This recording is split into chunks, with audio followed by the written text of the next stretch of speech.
Chicken പാർട്സിൻ്റെ recipe നോക്കിയാലോ. ഒരു പാത്രത്തിലേക്ക് കുറച്ച് വെളിച്ചെണ്ണ ഒഴിക്കുക. വെളിച്ചെണ്ണ നന്നായി ചൂടായി വരുമ്പം കുറച്ച് സവാള, കുറച്ച് കല്ലുപ്പിട്ട് വഴറ്റുക. സവാള പകുതി വഴണ്ട് വരുമ്പോൾ അതിൻ്റെ അകത്തേക്ക് തക്കാളി ചേർത്ത് വഴറ്റുക.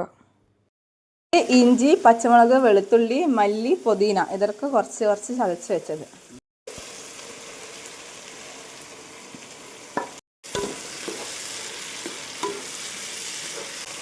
മഞ്ഞൾപ്പൊടി, മുളക് പൊടി,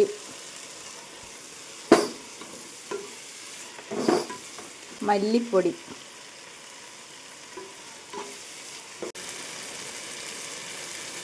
ഗരം മസാല, കുരുമുളക് പൊടി എല്ലാം ഇട്ട് നല്ലതുപോലെ വഴറ്റുക. ഇനി കുറച്ച് ചിക്കൻ പൊടി അതുപോലെ വഴറ്റിയെടുക്കുക. നല്ലതുപോലെ വഴറ്റിയെടുത്തതിന് ശേഷം വേവിച്ച് വെച്ച പാർട്സ് നമുക്കിതിലേക്ക് ചേർക്കാം. പാർട്സ് കുറച്ച് ഉപ്പും കുരുമുളകും ഇട്ട് വേവിച്ചെടുത്തതാണ്. ലഗോൺ കോഴിയുടെ പാർട്സ് ആയതിനാൽ മുട്ടയുണ്ടാവും. മുട്ടയും കഴുത്തിൻ്റെ ഭാഗവും വേറെ വേറെ വേവിച്ചെടുത്തതാണ്.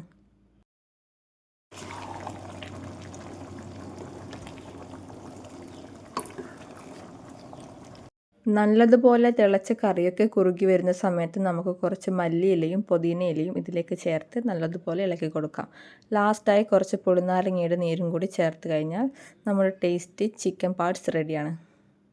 ഇത് പൊറോട്ടയുടെയും ചപ്പാത്തിയുടെയും ചോറിൻ്റെയും ഒക്കെ കൂടെ നല്ലൊരു കോമ്പിനേഷനാണ്. ഉറപ്പായും എല്ലാവരും ട്രൈ ചെയ്ത് നോക്കുക.